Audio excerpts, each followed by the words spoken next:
नमस्कार दोस्तों, स्वागत है आपका हमारे चैनल मीनाक्षी ब्लॉग्स में। कैसे हैं? आशा करते हैं आप लोग अच्छे होंगे, स्वस्थ होंगे और मस्त होंगे। आज की कहानी एक पति पत्नी के रिश्ते की है। एक छोटी सी गलतफहमी कैसे कई सालों का भरोसा तोड़ सकती है और कैसे एक सच पूरी जिंदगी बदल देता है। अगर आप शादीशुदा हैं या अपने रिश्ते को दिल से निभाते हैं तो इस कहानी को आखिर तक जरूर देखिए। मैं वादा करती हूँ इस कहानी का अंत आपकी आंखों को नम कर देगा।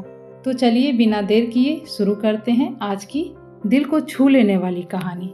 पत्नी की एक गलती या पति की सबसे बड़ी गलतफहमी। कहते हैं कि किसी भी रिश्ते की नींव भरोसे पर टिकी होती है। जिस दिन भरोसा टूट जाता है उसी दिन सबसे मजबूत रिश्ता भी बिखरने लगता है। लेकिन कई बार सच्चाई सामने आने तक बहुत देर हो चुकी होती है। आज की कहानी एक ऐसे ही पति पत्नी की है जिन्होंने एक दूसरे से बहुत प्यार किया, लेकिन एक गलतफहमी ने उनकी पूरी जिंदगी बदल दी। दिल्ली के एक शांत इलाके में आरव और नेहा रहते थे। उनकी शादी को 8 साल हो चुके थे। दोनों की एक 6 साल की प्यारी सी बेटी थी, परी। आरव एक निजी कंपनी में नौकरी करता था और नेहा घर संभालने के साथ साथ ऑनलाइन सिलाई का छोटा सा काम भी करती थी। उसकी ज़िंदगी बहुत अमीर नहीं थी, लेकिन खुशियों से भरी थी। हर सुबह नेहा सबसे पहले उठती, आरव के लिए टिफ़िन बनाती, बेटी को स्कूल के लिए तैयार करती और फिर दरवाजे तक छोड़ने जाती। आरव मुस्कुराकर कहता, शाम को जल्दी आऊँगा।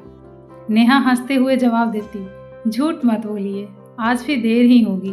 दोनों हंस पड़ते। लेकिन कहते हैं ना, कभी कभी एक छोटी सी घटना पूरी जिंदगी बदल देती है। एक शाम आरव ऑफिस से सामान्य 2 घंटे पहले घर लौट आया। घर का दरवाजा खुला था, अंदर सन्नाटा था। टेबल पर नेहा का मोबाइल रखा था। तभी मोबाइल पर एक मैसेज आया, धन्यवाद, अगर आप उस दिन मेरी मदद नहीं करती तो शायद मैं आज जिंदा नहीं होता। कल फिर उसी जगह मिलना। मैसेज पढ़ते ही आरव का चेहरा बदल गया। उसके मन में एक साथ सैकड़ों सवाल उठने लगे। यह कौन है? नेहा मुझसे क्या छिपा रही है? कल फिर मिलने का क्या मतलब है? इतने में नेहा रसोई से बाहर आई। उसने देखा कि आरव के हाथ में उसका मोबाइल है। उसके चेहरे की मुस्कान अचानक से गायब हो गई और यहीं से शुरू हुई एक ऐसी गलतफहमी जिसने एक हंसते खेलते परिवार की जिंदगी बदल कर रख दी। नेहा ने जैसे ही आरव के हाथ में अपना मोबाइल देखा, उसके चेहरे का रंग उड़ गया। आरव ने गुस्से में पूछा, कौन है ये और तुम कल किससे मिलने वाली हो? नेहा कुछ पल चुप रही, फिर धीरे से बोली, आरव, पहले मेरी पूरी बात सुन लीजिए। लेकिन उस समय आरव सुनने की हालत में नहीं था। उसने फिर वही मैसेज पढ़ा और ऊंची आवाज में बोला, अब बचाने के लिए नया झूठ मत बोलना। 8 साल से मैं जिस औरत पर सबसे ज्यादा भरोसा करता था वही आज मुझसे सब कुछ छिपा रही है। नेहा के आंखों में आंसू आ गए। मैं झूठ नहीं बोल रही, बस अभी सब नहीं बता सकती। क्यों नहीं बता सकती? आरव चिल्लाया। क्योंकि मैंने किसी से वादा किया है। मुझसे बड़ा वादा कौन सा हो गया? आरव बोलता है, मुझसे बड़ा वादा कौन सा हो गया? इतने में उसकी 6 साल की बेटी परी दौड़ती हुई आई।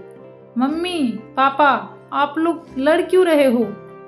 दोनों तुरंत चुप हो गए। नेहा ने परी को गोद में उठा लिया और मुस्कुराने की कोशिश करते हुए बोली, कुछ नहीं बेटा, बस पापा ऑफिस की बात से परेशान हैं। लेकिन बच्चे झूठ जल्दी समझ जाते हैं। परी चुपचाप अपने कमरे में चली गई। पूरे घर में सन्नाटा था। न आरव ने खाना खाया, न नेहा ने। दोनों एक ही घर में थे, लेकिन उनके बीच पहली बार इतनी लंबी खामोशी थी। अगली सुबह आरव बिना कुछ कहे ऑफिस चला गया, लेकिन ऑफिस पहुंचकर भी उसका मन काम में नहीं लगा। बार बार वही मैसेज उसकी आंखों के सामने पूरा घूम रहा था। दोपहर में उसने एक फैसला किया, आज मैं सच्चाई जानकर ही रहूंगा। शाम को वह चुपचाप उस जगह पहुंच गया जहां मिलने की बात मैसेज में लिखी थी। उसने अपनी कार थोड़ी दूर खड़ी की और इंतजार करने लगा। कुछ देर बाद उसने देखा नेहा वहां पहुंची। आरव का दिल तेजी से धड़कने लगा, लेकिन अगले ही पल उसने जो देखा उसे देखकर वह कुछ समझ ही नहीं पाया। नेहा एक लगभग 60 साल के बुजुर्ग व्यक्ति के सामने खड़ी थी। बुजुर्ग के साथ लगभग 10 साल की एक छोटी बच्ची भी थी। तीनों की आंखों में आंसू थे। बुजुर्ग ने हाथ जोड़कर कहा, बेटी, अगर उस दिन तुम समय पर मेरी पोती को अस्पताल नहीं ले जाती तो मैं उसे खो देता। मैं जिंदगी भर तुम्हारा एहसान नहीं चुका पाऊंगा। नेहा ने तुरंत उनके हाथ पकड़ लिए। ऐसा मत कहिए बाबा, इंसान ही इंसान के काम आता है। आरव दूर खड़ा सब कुछ देख रहा था, लेकिन उसके मन का शक अभी भी पूरी तरह खत्म नहीं हुआ था। उसे लगा, अगर बात सिर्फ इतनी थी तो नेहा ने मुझसे छिपाया क्यों? उसे नहीं पता था कि असली सच्चाई अभी भी उससे बहुत दूर थी। आरव पूरी रात सो नहीं पाया।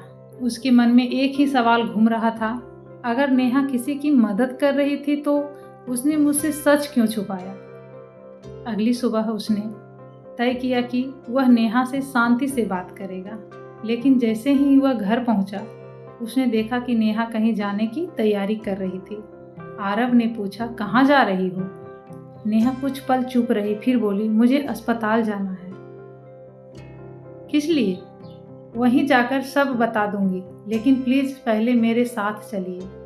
पहली बार आरव ने बिना कुछ कहे उसका साथ देने का फैसला किया। दोनों अस्पताल पहुंचे।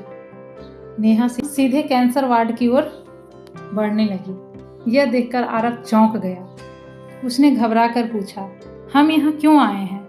नेहा की आंखों से आंसू बहने लगे। वह धीरे से बोली, आज मैं तुम्हें वह सच बताने आई हूँ जिसे छिपाने के लिए तुम मुझे दोष दे रहे थे। इतने में एक डॉक्टर उनके पास आए। डॉक्टर ने आरव की तरफ देखा और कहा, क्या आप नेहा जी के पति हैं? आरव ने सिर हिलाया। दोस्तों, अगर आप आरव की जगह होते तो क्या करते? क्या बिना पूरी बात जाने फैसला कर लेना सही था? अपनी राय कमेंट में जरूर बताइए। अब सुनिए कहानी का सबसे बड़ा सच। डॉक्टर ने गहरी सांस लेते हुए कहा, आपकी पत्नी पिछले 6 महीनों से अपना इलाज करवा रही है। इन्हें ब्लड कैंसर की शुरुआत स्टेज है। इलाज चल रहा है और उन्होंने हमसे कहा था कि जब तक संभव हो उनके पति को यह बात न बताई जाए। यह सुनते ही आरव के पैरों तले जमीन खिसक गई। उसकी आंखों से आंसू बहने लगे। नेहा ने धीमी आवाज में कहा, मैं नहीं चाहती थी कि तुम परेशान हो जाओ। तुम्हारी नौकरी, घर की जिम्मेदारियां और परी की पढ़ाई, मैं तुम्हारे ऊपर और बोझ नहीं डालना चाहती थी। आरव फूट फूट कर रो पड़ा। वह नेहा के सामने घुटनों के बल बैठ गया। मुझे माफ कर दो। मैंने तुम पर शक किया।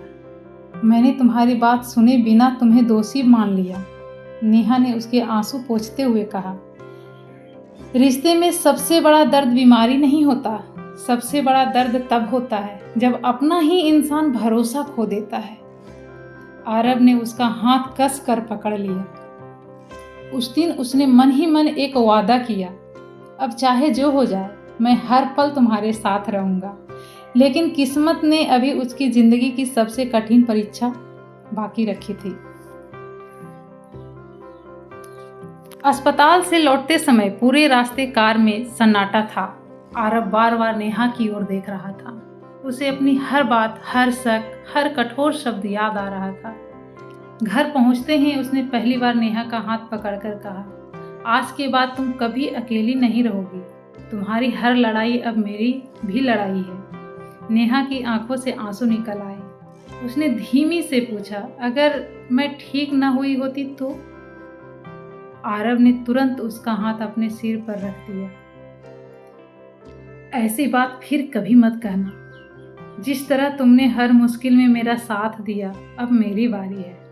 अगले दिन से आरव ने अपनी पूरी दिनचर्या बदल दी। वह समय पर घर आने लगा। हर कीमोथेरेपी में नेहा के साथ जाता। परी भी हर बार अपनी माँ के लिए एक छोटी सी ड्राइंग बना कर ले आती।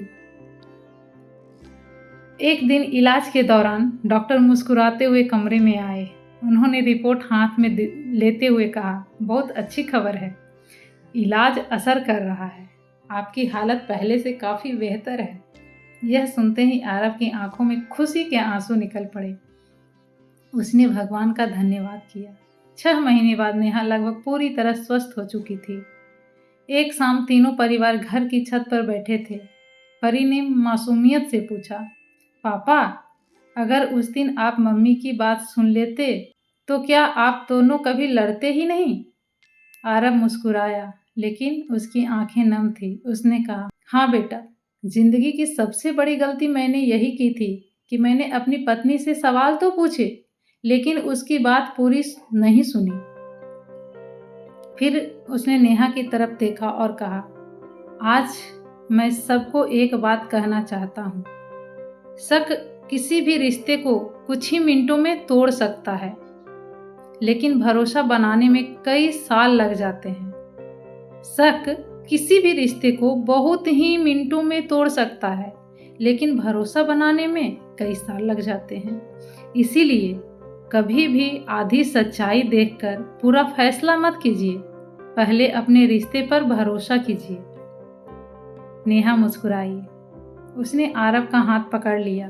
सूरज धीरे धीरे ढल रहा था। तीनों एक साथ बैठे थे। आज उनके बीच न कोई डर था, न कोई राज, सिर्फ भरोसा, प्यार और एक नई शुरुआत। दोस्तों, रिश्ते की सबसे बड़ी ताकत प्यार नहीं बल्कि भरोसा होता है। अगर किसी अपने से कोई बात समझ ना आए तो फैसला लेने से पहले उसकी बात जरूर सुनिए। कई बार सच्चाई हमारे सोच से बिल्कुल अलग होती है। इस कहानी से हमें सीख मिलती है कि किसी भी रिश्ते में प्यार से ज़्यादा ज़रूरी भरोसा होता है। कभी भी आधी सच्चाई देखकर पूरा फैसला मत लीजिए। कई बार जिस इंसान पर हम शक करते हैं वही हमारे लिए सबसे बड़ा त्याग कर रहा होता है।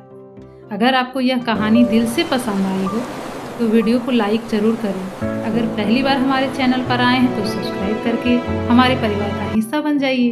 वीडियो अपने दोस्तों और परिवार के साथ भी शेयर कीजिए, क्योंकि शायद यह कहानी किसी का रिश्ता बचा ले। मैं मिलूंगी आपसे अगली दिल को छू लेने वाली कहानी के साथ। तब तक अपना और अपने परिवार का ख्याल रखिए। धन्यवाद।